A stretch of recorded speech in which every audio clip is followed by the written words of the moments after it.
All right, Hydrate fam, you guys have questions, I have answers. You guys have written in with some very interesting questions, and today we have a lot of juicy questions to get into. Let's look at this question from Leslie Holmes in Orange County, California. Her question is, what's the biggest challenge you faced in the past couple of years, physical or mental, that you don't really talk about? Are you still in it? If you're past it, how did you overcome it? Wow, that's a deep question, Leslie. Thank you for asking it.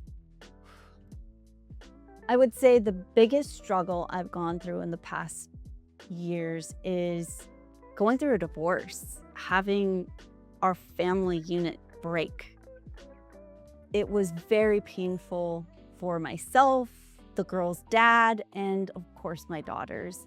And whenever a family breaks, that's something that it can be so incredibly painful. And for me personally, it brought up a lot of fears of my self-worth. Am I someone that's lovable? Am I someone that anyone would want to marry? I'm a single mom with 2 kids. I'm in my late 30s at the time. Who would want to be with me? And I realized that these fears were an opportunity to go inward, get curious about myself and where these fears were coming up from, because no one was responsible for those fears except for me. And so what I did was really work on not outsourcing my value to what others think of me and focusing on connecting with God and really leaning into what God thinks of me. And also just being proud of the woman that I am and showing up for myself and my kids in the way that is in alignment with my value system.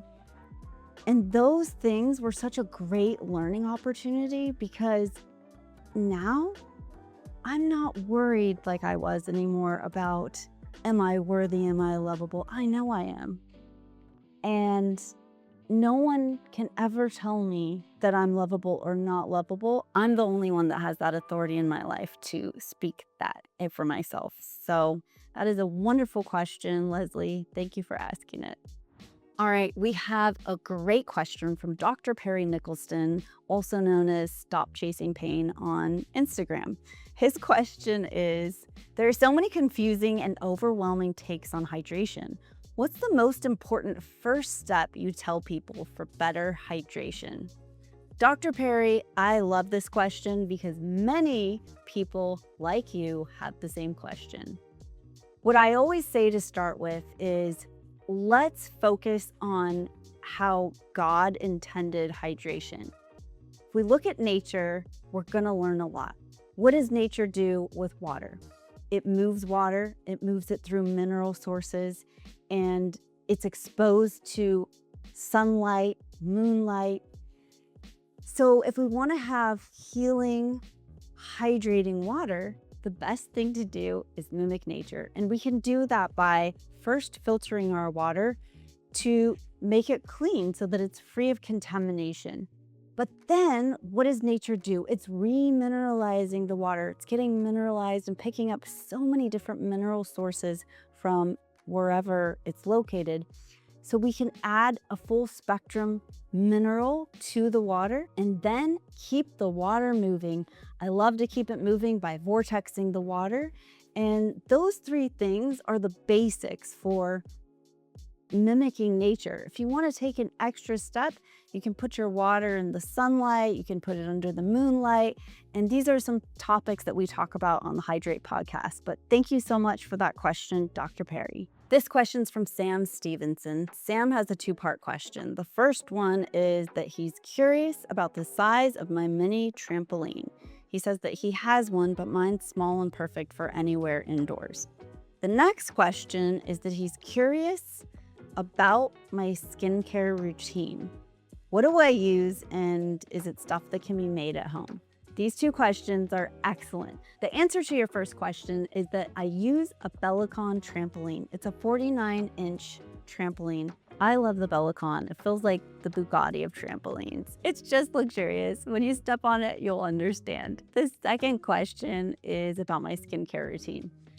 So my skincare routine has changed up a lot over the years. Actually, I used to strip my skin a lot. I did a lot of lasers, peels, scrubs. I thought the more I peeled it, scrubbed it, it was gonna look like glass and perfect. But what I realized was that whole time I was stressing my skin out, causing too much inflammation in my skin, and it was showing because my skin barrier was compromised and it wasn't able to hold hydration in because the lipid mantle was stressed and it wasn't intact. So I've started to calm down on all of those things. I just pulled back and I actually make a lot of my skincare products at home.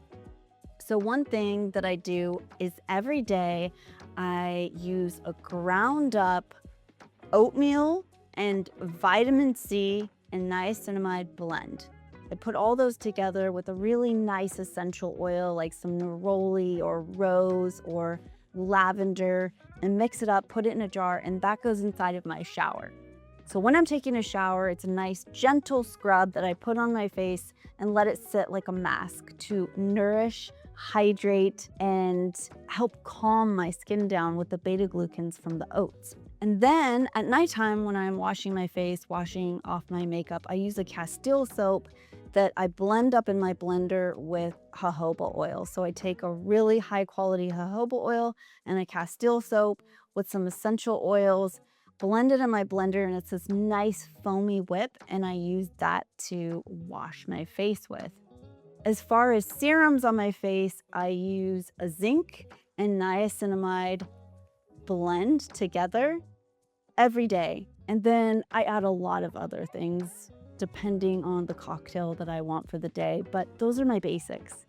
This question comes from someone who wrote in and requested to be anonymous. They're asking, how did you grow your glutes? So I started working on my glutes about 2.5 years ago, very seriously.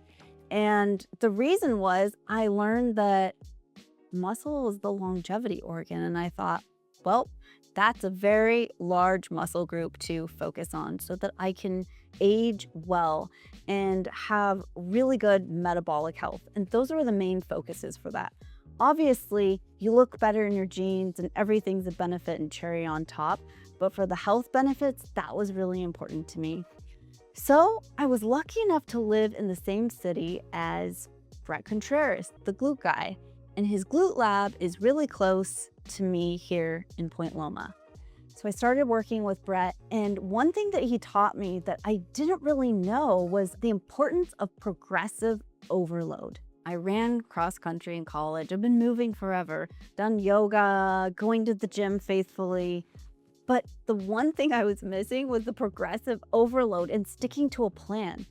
I would just go to the gym and do whatever felt good for the day. And then when I met Brett really stressed the importance of progressive overload. So working with him and a trainer from his gym named Vanessa, they've really helped me work on my progressive overload. So every week I am adding 5 to 10 pounds to my committed regimen that I'm doing.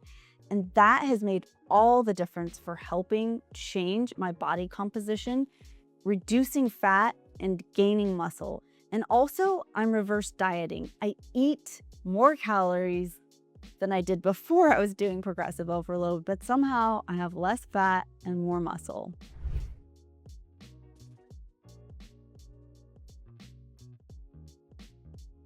If you enjoyed this session of Hydrate's Q&A, then please send in your questions for a chance to be featured on the show.